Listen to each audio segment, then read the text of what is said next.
নমস্কার বন্ধুরা, and welcome back to my channel রান্না বান্না। বন্ধুরা, আজকে কিন্তু আমি একটা খুব মুখরোচক রেসিপি নিয়ে হাজির হয়েছি। হ্যাঁ বন্ধুরা, তবে রেসিপিটা একটু অন্যরকম এই জন্যই বলছি, আজকে সকালে ভেবেছিলাম কর্তামশাইকে কাজে বেরানোর আগে একটু রুটি আর ডিম ভাজা করে দেব। সেই জন্য মা কিন্তু একদিকে আটা রুটি বানাচ্ছিল আর আমি অন্য সব কাজকর্ম করছিলাম। কিন্তু তারপর হঠাৎ করে ভেবে দেখলাম যে রোজই তো রুটি তরকারি রুটি ভাজাভুজি এসব খাচ্ছে, আজকে না হয় একটু রকম ফের হয়ে যাক, তাহলে কর্তামশাইয়ের যেরকম ভালো লাগবে আর একটু অন্যরকম হলে মুখে হাসিও ফুটে যাবে। তাই যেমনি ভাবা তেমনই কাজ। ওই জন্য ভাবলাম যে না হয় আমি ময়দা দিয়ে রুটিটা করিনি, তাতে আর কি আছে, বাকি সব তো একই আছে। তাই যেই রুটিগুলো করা হয়েছিল ভেবে নিলাম আজকে এটা নিয়ে এগরোল বানাবো। তাই চটজলদি প্রথমে তরকারিগুলো কেটে নিয়েছিলাম। প্রথমেই যেটা কেটে নিয়েছিলাম সেটা হলো শসা। এই দেখো, শসাটাকে আগে একেবারে কুচি কুচি করে কেটে নিচ্ছি। তবে বন্ধুরা, আমার কিন্তু গলার অবস্থা এখনও একেবারেই সারেনি। কালকের থেকে এখন একটু বেটার আছে ঠিকই, তবে এখনও সারতে মনে হচ্ছে একটু সময় লাগবে। তাই যাই হোক, ওই জন্য তোমাদের হয়তো এই ভিডিওটায় আমার গলাটা একটু চোখড মনে হতে পারে। এই দেখো বন্ধুরা, শশাগুলোকে আমাদের প্রথমে একদম ভালো করে কুচিয়ে নিয়ে কেটে নিতে হবে। আর হ্যাঁ বন্ধুরা, শশার কিন্তু খোসাটা ছাড়ানোর পরে প্রথমে আমরা অল্প অল্প যেই অংশগুলো কেটে বাদ দেব, ওটা দিয়ে কিন্তু আমাদের দুদিকেরই শশার মুখটাকে একটু ভালো করে ঘষে নিতে হবে। এতে কিন্তু যদি শশার মধ্যে কোনো তেতো ভাব থাকে সেটা কিন্তু একেবারেই কেটে যাবে। আর যদি আমরা এটা না করি, অনেক সময় কিন্তু শশার মধ্যে তেতো ভাবটা রয়ে যায়, তখন কিন্তু খাওয়ার সময় খেতে একেবারেই ভালো লাগে না। তো যাই হোক বন্ধুরা, এই দেখো বাকি শশাটুকু আমি কেটে নিলাম। শশার পরে এবারে কিন্তু পালা ছিল গাজরটা কেটে নেওয়ার।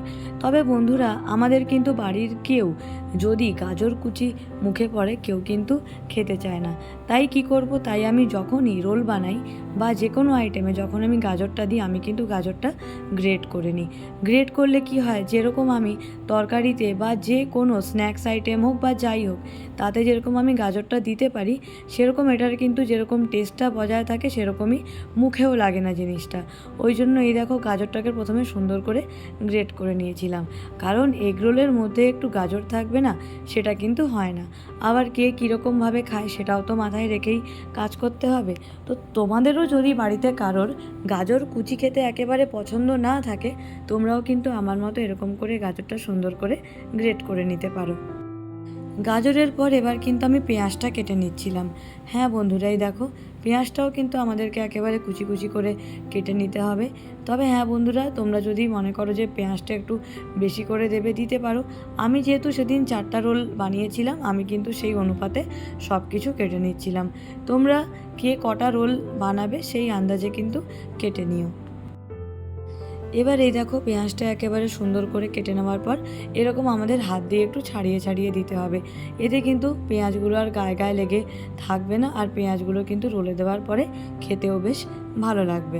তো যাই হোক বন্ধুরা, এই দেখো এখানে আমাদের গাজর কাটা হয়ে গেল, শসা কাটা হয়ে গেল, সাথে আমাদের পেঁয়াজও কাটা হয়ে গেল। এরপর আমরা যেটা কেটে নেব সেটা হচ্ছে কাঁচা লঙ্কা। কাঁচা লঙ্কা কিন্তু আমাদেরকে একটু কুচিয়ে কেটে নিতে হবে। এই দেখো বন্ধুরা, আমি এখানে 2টো কাঁচা লঙ্কা নিয়েছি। আমি এই জন্যই এখানে 2টো কাঁচা লঙ্কা নিয়েছি, কারণ আমি কিন্তু রোলে অল্প একটু গোলমরিচ গুঁড়োও দেবো। এবারে তোমরা যদি কেউ গোলমরিচ গুঁড়ো না দাও, তোমরা কিন্তু কাঁচা লঙ্কার পরিমাণটা একটু বেশি রাখতে পারো। আমি যেহেতু আবার সঙ্গে গোলমরিচ গুঁড়োটাও অ্যাড করব, সেই জন্য আমি কিন্তু কাঁচা লঙ্কাটা একটু কম নিয়েছি। তাহলে এই যে মোটামুটি আমাদের এগরোলে যা যা লাগবে সব কিছু আমাদের কিন্তু একেবারে রেডি হয়ে গেছে। সত্যি বলতে বন্ধুরা, এই সমস্ত স্ন্যাক্স আইটেম তো বাড়িতে সবসময় হয় না, আর যখনই করা হয় আমি এটা বিকেলের দিকেই করি। আজকে হঠাৎ করে কি মনে হলো, ভাবলাম যে সেই রুটি আর ডিম ভাজা না দিয়ে একটু অন্যরকম করে জিনিসটা দিই। যাকে দিচ্ছি মানে আমার কর্তামশাই, তারও এটা খেতে ভালো লাগবে, আর আমারও কিন্তু এরকম জিনিস পরিবেশন করতে ভালোই লাগবে। তাহলে এই দেখো বন্ধুরা, 4টা ডিম নিয়ে এসে গেছি, আর এবারে 4টা ডিম একটা একটা করে ফেটিয়ে নেব। এই চাউমিন, এগরোল এই জিনিসগুলো আমার যা মনে হয় বাইরের থেকে ঘরে করলে কিন্তু আমাদের স্বাস্থ্য ভালো থাকবে। হ্যাঁ, তবে এরকম অনেক সময় হতে পারে যে আমাদের বাইরে থেকে আনিয়েও খেতে হতে পারে, কিন্তু যদি আমরা এই আইটেমগুলো বাড়িতে নিজেরা করি, এতে কিন্তু আমাদের এবং আমাদের পরিবারের লোকেদের শরীর স্বাস্থ্য খুবই ভালো থাকবে। কারণ দেখো বন্ধুরা, বাড়িতে যে কোনো জিনিস করা হলে সেটা তো অবশ্যই হেলদি হবেই সেটা, আর সেটার অবশ্যই গুণাগুণটাও বেশি থাকবে। তাহলে এই দেখো বন্ধুরা, প্যানটাকে প্রথমে একটু গরম করে নিয়েছিলাম, তারপর এতে একটু রিফাইন অয়েল দিয়ে নিয়েছিলাম।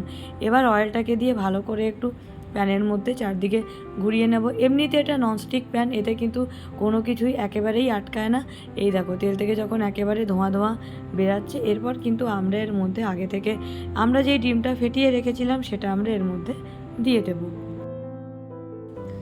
ডিমটা দিয়ে মাত্র 10 থেকে 20 সেকেন্ড পরে কিন্তু আমাদেরকে এর উপরে আগে থেকে আমরা যে রুটিটা করে রেখেছিলাম, আমি আজকে এখানে আটা রুটি করেছি, তোমরা আটা ময়দা তোমাদের যেটা ইচ্ছা করতে পারো। টেস্টের কিন্তু খুব বেশি কিছু হেরফের হয় না। তাহলে এই দেখো আমাদের কিন্তু এখানে রোলটা একেবারে প্রায় রেডি হয়ে এসছে। এবার আমরা এর ভিতরে আগে থেকে কেটে রাখা তরিতরকারিগুলো দিয়ে নেব। এই দেখো আমরা এখানে পেঁয়াজ দিয়ে নিচ্ছি, গাজর দিয়ে নিচ্ছি এবং আমরা সাথে শশা কুচি দিয়ে নিচ্ছি, কাঁচা লঙ্কাও দিয়ে নিলাম।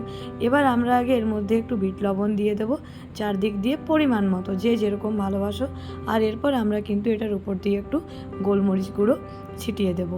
হ্যাঁ বন্ধুরা, আমি কিন্তু একটু কম ঝাল খেতে ভালোবাসি, তাই আমি একটু কম দিলাম। তোমরা যদি বেশি ঝাল খেতে ভালোবাসো একটু বেশি দিতে পারো। আর যেটা আমি একটু বেশি করেই দিই সেটা হচ্ছে টমেটো চিলি সস। এই জন্য বন্ধুরা, কারণ আমার একটু সসটা খেতে ভালো লাগে। তোমরা যদি সস বেশি খেতে ভালো না বাসো, তোমরা সেক্ষেত্রে একটু কমও দিতে পারো। আর এই যে টিস্যু পেপারে একদম ভালো করে এটাকে একদম র্যাপ করে নিলাম। আর এই দেখো আমাদের ইনস্ট্যান্ট এগরোল কিন্তু একেবারে রেডি। এই দেখো বন্ধুরা, এটা কিন্তু একেবারে আমি সার্ভের জন্য নিয়ে যাচ্ছি। তাহলে কীরকম হয়েছে আমাকে বলো? হ্যাঁ, আমি জানি ভালোই হয়েছে। তাহলে আমার আজকের এই রেসিপিটা তোমাদের কেমন লাগলো অবশ্যই জানিও। যদি ভালো লেগে থাকে তাহলে আমার চ্যানেলকে সাবস্ক্রাইব করে আমার এই রান্নাবান্নার সাথে অবশ্যই কানেক্টেড থাকো। তোমরা আর কী কী রেসিপি দেখতে চাও আমাকে অবশ্যই জানিও। আর হ্যাঁ, আমার আরেকটা ব্লগিং চ্যানেল আছে, সেটার লিঙ্ক আমি আমার ডেসক্রিপশন বক্সে দিয়ে দিচ্ছি, ভালো লাগলে অবশ্যই জয়েন করো।